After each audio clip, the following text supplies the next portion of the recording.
고려 제18대 국왕 의종의 치세는 사료상에서 화려한 문해의 정점과 비참한 군사적 소외가 공존하는 기묘한 시기였습니다. 의종이 탐닉했던 격구와 연회는 단순한 유의를 넘어 문신 위주의 정치를 공고히 하고 왕권을 과시하려는 고도의 정치적 장치였습니다. 하지만 사료가 기록한 화려한 축제의 이면에는 국가의 물리적 토대인 무신 세력의 실질적인 붕괴와 인간적 멸시가 데이터로 기록되어 있습니다. 무신들은 국왕의 안전을 책임지는 최후의 보루였으나 의종의 격구장에서는 문신들의 흥을 돋우는 소품이나 떼약볕 아래 방치된 배경으로 전락했습니다. 이러한 지배층 내부의 극단적인 비대칭성은 고려라는 제국의 기틀을 뿌리째 흔드는 결정적인 균열의 전조였습니다. 역사는 흐른다에 오신 여러분 환영합니다. 우리는 지난 시간 고려가 외왕내제라는 고도의 외교 전술을 통해 거대 제국들 사이에서 어떻게 자존심과 실리를 동시에 지켜냈는지 보았습니다. 하지만 오늘 다룰 이야기는 그 화려한 제국이 외부의 침략이 아닌 내부의 모순과 차별로 인해 어떻게 처참하게 무너져 내렸는지에 대한 기록입니다. 이 이야기는 한왕의 유희에 관한 기록이 아니라 공정함을 상실한 국가 시스템이 초래하는 파멸의 연대기입니다. 영상을 끝까지 시청하시면 단순히 의종을 유희의 미친 왕으로 정의하는 것이 얼마나 단편적인 시각인지 알게 되실 것입니다. 의종은 무신들을 인간 이하로 취급하면서까지 문신 위주의 정치를 고집했는지, 그리고 당시 고려의 경제체제가 이러한 대규모 연회를 감당하기 위해 어떤 희생을 치러야 했는지에 대한 구체적인 사료를 확인하실 수 있습니다. 이러한 인간적 멸시는 경제적 수탈이라는 현실적인 고통과 결합되었습니다. 의종은 자신의 미적 욕망을 실현하기 위해 만춘전과 태평전 같은 화려한 궁궐과 정자를 도처에 세웠습니다.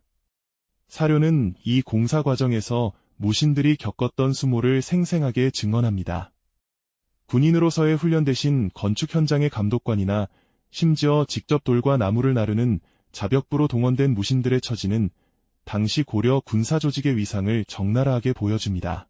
의종은 자신을 찬양하는 문신들의 시구에 취해 외부에서 들려오는 불길한 경고음을 듣지 못했습니다.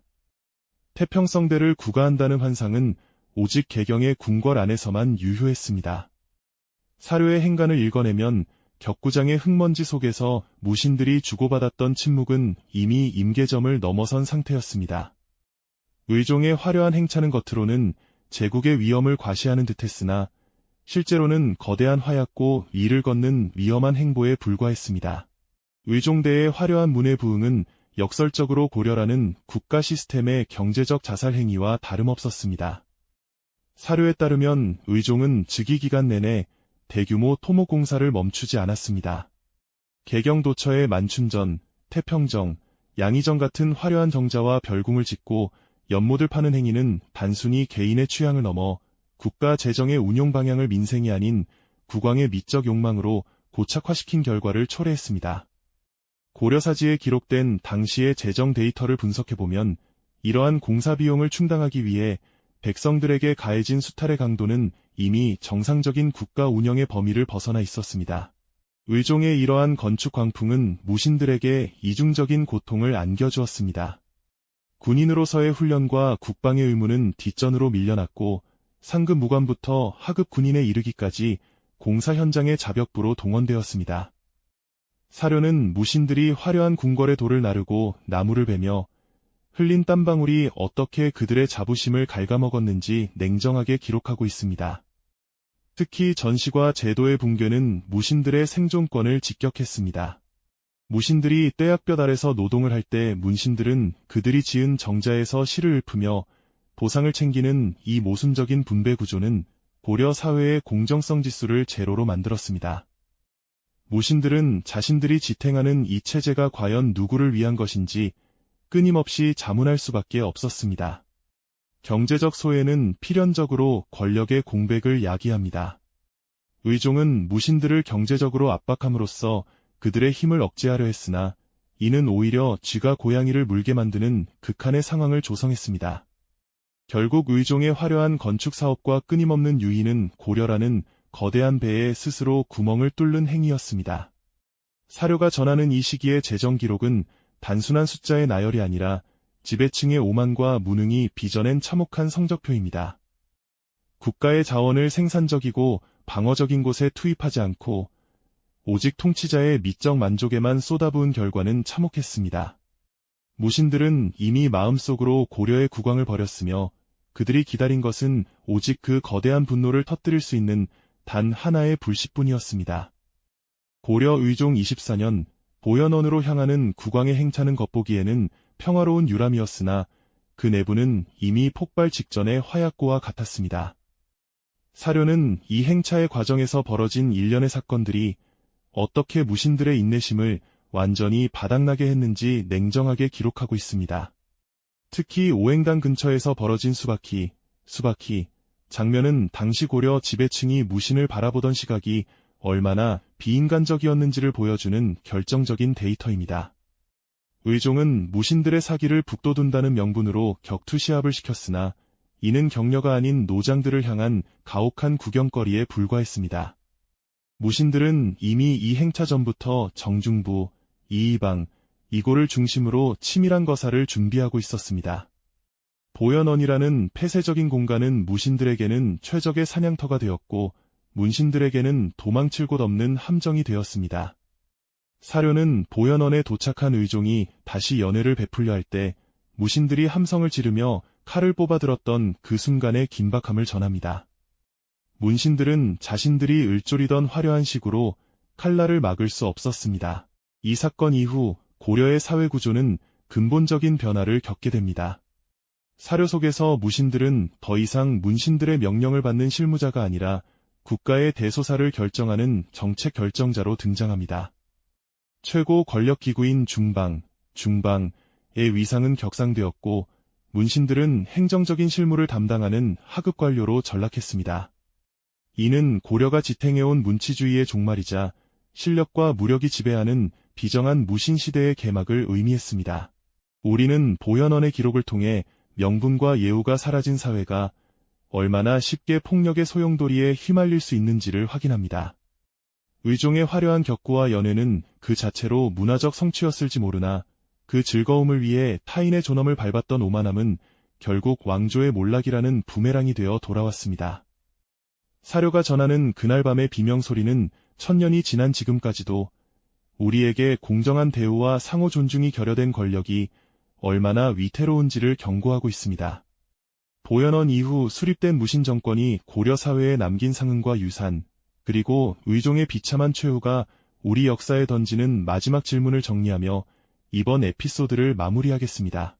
보현원의 참극 이후 고려의 권력 지도는 더 이상 이전으로 돌아갈 수 없는 거대한 균열을 맞이하게 됩니다. 사료는 폐위된 의종의 최후를 소름 끼칠 정도로 냉정하게 기록하고 있습니다. 거제도로 유배되었던 의종은 훗날 이이민에 의해 척추가 꺾여 살해당한 뒤 가마솥에 담겨 연못에 던져졌습니다. 한때 해동의 천자를 자처하며 화려한 연회를 주관했던 군주의 비참한 종말은 물리적 실권이 없는 명분이 얼마나 허망한지를 보여주는 역사의 비정한 데이터입니다. 무신 정권의 수립은 고려 사회 전반에 걸쳐 파괴적인 변화를 불러왔습니다. 사료에 따르면 정권을 잡은 무신들은 문신들이 독점하던 비옥한 토지를 대거 몰수하여 자신들의 사유지로 삼았습니다. 이는 전시과 제도의 완전한 붕괴를 의미했으며 국가의 공적 자원이 사적 무력 집단의 소유로 넘어가는 재정적 파행을 고착화시켰습니다. 무신들은 중방을 통해 국가의 주요 정책을 결정했고 과거 시험을 거치지 않은 무인들이 대거 관직을 차지하면서 고려의 행정 시스템은 전문성을 잃고 오직 힘의 논리에 의해 작동하기 시작했습니다. 의종은 시와 술, 그리고 화려한 격구장 속에 숨어 무신들의 탄식을 외면했습니다. 그가 외면한 것은 단순히 무신들의 불만이 아니라 국가를 지탱하는 실질적인 힘의 근원이었습니다. 골룡포에 새겨진 피의 낙인은 천년이 지난 지금도 우리에게 경고하고 있습니다. 진정한 태평성대는 화려한 연회장에서 나오는 것이 아니라 각자의 위치에서 땀 흘리는 이들에 대한 정당한 보상과 존중에서 시작된다는 것을 말입니다. 오늘 우리는 고려 의종의 화려한 취향이 어떻게 피해 보답으로 돌아왔는지, 그리고 보현원의 비극이 고려사의 물줄기를 어떻게 바꿔놓았는지 사료를 통해 해부해 보았습니다. 의종이 꿈꿨던 문해의 낙원은 무신들의 차가운 칼날 아래 무참히 분쇄되었습니다. 이것은 단순히 한 폭군의 몰락이 아니라 공정함을 잃어버린 국가 시스템이 맞이하는 필연적인 종말이었습니다. 격구장의 흙먼지 속에서 무신들이 느꼈던 모멸감은 오늘날 우리 사회의 불공정과 소유의 문제와도 맞닿아 있습니다. 역사는 반복되는 것이 아니라 데이터로 우리에게 끊임없이 경고를 보내고 있는 것입니다. 의종의 실책을 통해 우리가 배워야 할 것은 무엇일까요? 여러분의 날카로운 시각을 댓글로 남겨주십시오. 의종은 단지 운이 없었던 군주입니까? 아니면 파멸을 자초한 무능한 지도자입니까? 구독과 알림 설정은 고려사의 숨겨진 진실을 파헤치는 저희의 여정에 가장 큰 힘이 됩니다. 다음 시간에는 이 혼란의 시기, 가장 낮은 곳에서 터져나온 거대한 외침을 다루겠습니다.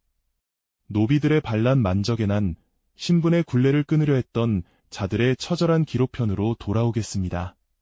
제국의 밑바닥에서 시작된 뒤집기 한판, 그 현장에서 다시 뵙겠습니다. 역사는 흐릅니다. 감사합니다.